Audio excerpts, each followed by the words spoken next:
Abbott آباد کی سیاست میں ڈرامائی کردار ادا کرنے والی یونین کونسل کے حال میں مختلف برادریوں کے لوگ آباد ہیں۔ کے حال کے بارے میں خصوصی رپورٹ دیکھنے کے لیے ہمارے ساتھ رہیے گا۔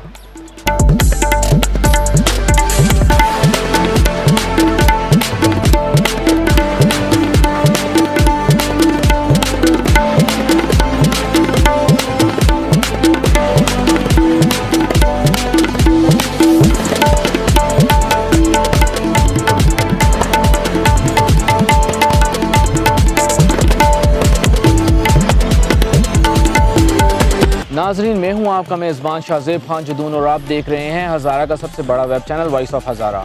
اگر آپ نے ہمارے چینل کو لائک یا سبسکرائب نہیں کیا تو ابھی لائک اور سبسکرائب کر دیں۔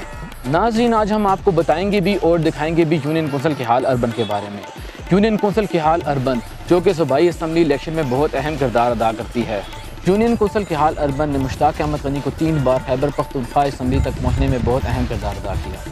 اس یونین کونسل سے سردار شیر بہادر الیکشن جیت کر ضلع ناظم منتخب ہوئے، مگر الیکشن کے بعد سے ہی سردار شیر بہادر نے کے حال کی عوام سے منہ موڑ رکھا ہے۔ ناظرین، کے حال میں مختلف برادریوں کے لوگ موجود ہیں۔ کے حال کی تنگ و تاریخ، دشوار گزار گلیاں جو کہ یہاں کے رہائش پذیر لوگوں کی زندگی بہت دشوار گزار کر دیتی ہیں۔ یہاں کے لوگوں کو بہت سے مسائل ہیں۔ کے حال کی ایک خاص بات یہ ہے کہ یہاں پر سب سے زیادہ سیڑھیاں ہیں۔ یہ سیڑھیاں یہاں کے لوگوں کو موٹاپا، بلڈ پریشر جیسی جان لیوا بیماریوں سے بچانے میں بہت اہم کردار ادا کرتی ہے، کیونکہ ان سیڑھیوں پر متعدد مرتبہ اترنے اور چڑھنے والے کو کوئی جان لیوا بیماری لاحق نہیں ہو سکتی۔ کے حال کے بارے میں مزید جاننے کے لیے یوتھ کمیونٹی کے حال کے چیئرمین اسد جاوید صاحب ہمارے ساتھ موجود ہیں۔ آئیے ان سے بات کرتے ہیں۔ بسم اللہ الرحمن الرحیم۔ وائس آف ہزارہ کا انتہائی مشکور ہوں کہ انہوں نے یونین کونسل کے حال اربن کے مسائل کے اوپر بات کرنے کا موقع فراہم کیا۔ سب سے پہلے میں یونین کونسل کے حال اربن کے جو پس منظر ہے اس کی طرف اگر جاؤں تو یونین کونسل کے حال اربن ایبٹ آباد کی یہ سمجھ لیں کہ ایبٹ آباد شہر کا ایک دل تصور کیا جاتا ہے، سیاسی، سماجی ہر حوالے سے، اور ماشاءاللہ سے بہت ساری فیملیز ہزارہ میں بسنے والی بہت ساری اکثریتی جو قبائل ہیں ان کی شاخیں یہاں پہ موجود ہیں اس یونین کونسل میں، جو 2، 3، 4 پشتوں سے 5 پشتوں سے ایک دوسرے کے ساتھ امن، رواداری، بھائی چارے کے فروغ کے ساتھ وہ یہاں پہ رہائش پذیر ہیں۔ پرامن ترین یونین کونسل ہے ہماری یونین کونسل کے حال اربن، اور اس میں جو سب سے واضح اگر میں ذکر کروں تو ہماری یونین کونسل جس طرح سے اس کا ایک بڑا نام، جس طرح سے میں نے آپ کو کہا ہے کہ یونین کونسل کے حال اربن ایک اپنی مثال آپ رہی ہے۔ آج سے پہلے سیاسی منظرنامے کے حوالے سے اگر اس کو دیکھا جائے تو خان اقبال خان جدون صاحب سے جو سابق وزیر اعلیٰ ہیں ان سے لے کے اور آج دن تک آگے جس طرح سے مختلف ادوار میں سیاسی قیادت، سماجی لوگوں کو سامنے لانا اور بہت سے حوالوں سے ایسی شخصیات اس یونین کونسل نے ایسی نامور شخصیات پیدا کی ہیں کہ جنہوں نے ایبٹ آباد کا ہی نہیں، ہزارہ کا ہی نہیں بلکہ پاکستان کا نام بھی روشن کیا ہے۔ یونین کونسل کے حال اربن میں یہ سمجھتا ہوں کہ ایک لحاظ سے مسائل کا بھی بہت زیادہ گڑھ تصور کیا جاتا ہے۔ میونسپل ایڈمنسٹریشن کے حوالے سے اگر میں اس کے اوپر خصوصی طور پہ نظر دوڑاؤں اور دیکھا جائے تو یہ یونین کونسل تقریباً 90% تنگ گلیوں اور سیڑھیوں پر مشتمل ہے، جس کی وجہ سے ہر دور میں، ہر وقت میں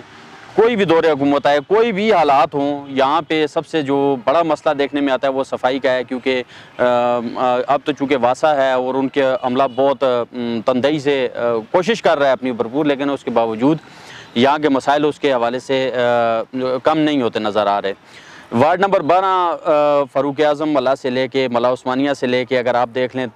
یہ سمجھ لیں کہ کچرا کنڈی میں تبدیل ہو چکے وہ محلے ہیں۔ ان کی جو جہاں پہ کوئی ترقیاتی اسکیم اگر شروع ہوتی ہے تو وہ پایہ تکمیل تک پہنچتی نہیں، اس سے پہلے ٹھیکیدار وہاں سے بھاگ جاتا ہے۔ چونکہ ٹھیکیدار ٹھیکہ لیتے وقت تو بڑی آسانی سے لے لیتا ہے، لیکن جس وقت کام کی باری آتی ہے تو وہ اپنا میٹیریل اس جگہ پہ پہنچانے میں اس کا وہ جتنی بھی اس کو آیا ہوتا ہے، اس نے بجٹ لیا ہوتا ہے، وہ سارا اس میں ضائع ہو جاتا ہے اور وہ ادھورا چھوڑ کے چلا جاتا ہے۔ اور ہماری بھی یہ بدقسمتی سمجھ لیں کہ میکسیمم ہمارے منصوبے جو ہے وہ پایہ تکمیل سے پہنچنے سے پہلے ہی ختم ہو جاتے ہیں۔ یونین کونسل کے حال اربن تعلیمی لحاظ سے اگر میں اس کے اوپر گفتگو کروں تو وہ میرا خیال میں 5-6 پرائمری سکول ہیں جن میں بچیوں اور بچوں کے ہیں۔ High government girls high school ہے ایک اوپر اپر کے حال میں،